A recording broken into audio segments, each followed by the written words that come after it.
Hey guys, what's going on? It's another idol. We're back inside of Destiny, and today we're going to be talking about one of the recent events that's occurred in Destiny, which is the Iron Banner. I'm going to just be talking a little bit about what I personally think is wrong with the Iron Banner and the Crucible in general.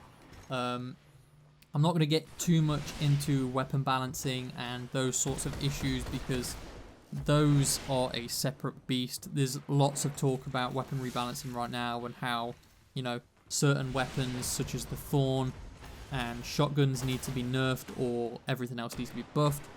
My opinion on that is that the Thorn needs the DOT to be reduced slightly. Shotgun's range needs to be looked at, and certain weapons need to be readjusted, such as like auto rifles, for example. Just some fine tunes going into the Taken King would be nice. So let's get that out of the way first of all. So let's talk about the rewards that you get from the Iron Banner. Now, there are some good rewards. The Fellwinter's Lie is a ridiculous shotgun. It's great. But it, as I mentioned before, its range is ridiculous. The rewards this week just kind of seem lacking. The perks on them aren't that great. The weapons, apart from the Jolder's Hammer, the Scoria's Revenge looks pretty bad. There are much better pulse rifles out there that could take up that legendary slot. I don't know, I just feel like the rewards this time around are some of the worst rewards that have been on offer so far. Then you have the lag. There's not much to say about this. This is purely due to not having dedicated servers and it being a peer-to-peer connection. It's never going to be stable, but some of the things you see in the Crucible during Iron Banner are just,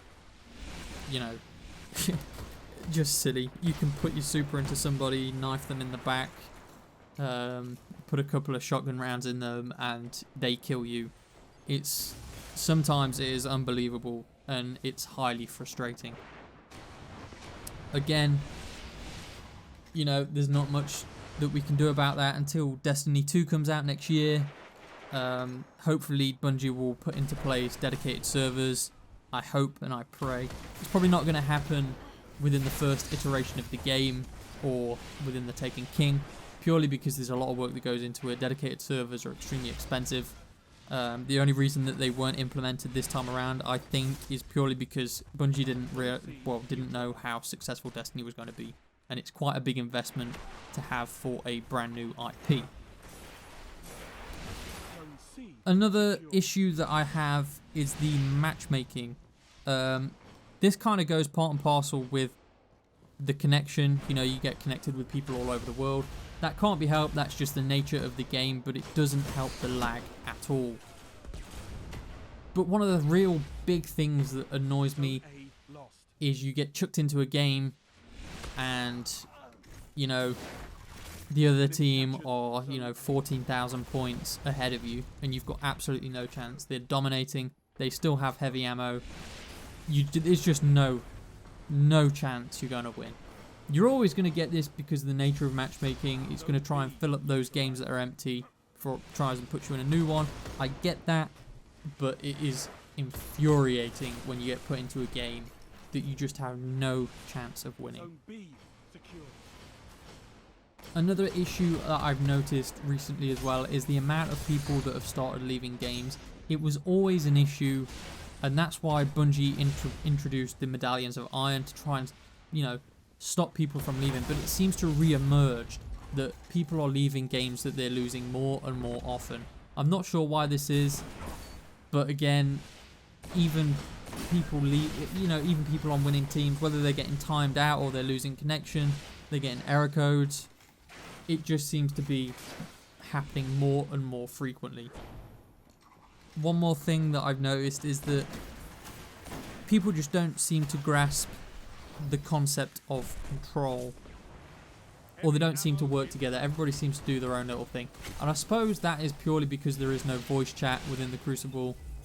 Well, there is, but you have to manually go into it, and not many people use it, I've found. The point of control is to control the zones, and then you get kills, and then you get extra points based on how many zones you've had. Now, the most effective way to win control is to control 2 points on the map, and then push back the team to their spawn, and just continuously keep killing them. You can do it extremely well on Pantheon. If you control zones A and B, I think it is, you push them back to C, you can really control them there. As long as you don't push too far back, you can get a really, really good spawn. And it's really hard for them to push forward and break that sort of mold. So yeah, those are my issues that I have with the Iron Banner. It's mainly to do with the lag, the current meta. You know, everybody's out there using shotguns and thorns. You know, there's a lot of hunters in there and void walkers using blink shotgun. I just think the whole thing needs to be relooked at. If the Iron Banner had its own mode, for example, much like the Trials of Osiris has elimination, if the Iron Banner had its own mode that would only crop up once a month and then was in the rotation of the standard playlist, I think it would help keep the Iron Banner fresh, as I do feel like it's more of the same, and until they get dedicated servers in place, I think it's going to continue to be a complete lag fest. I think the rewards are going to underwhelm, apart from a few weapons and a few armor pieces that have those, you know, coveted rolls on them for whatever the Crucible weapon of choice is, you know, whatever the flavour of the month is. So yeah, that's all I've got to say about Iron Banner, really. Let me know what you guys think in the comments, and I will see you guys next time back inside of Destiny.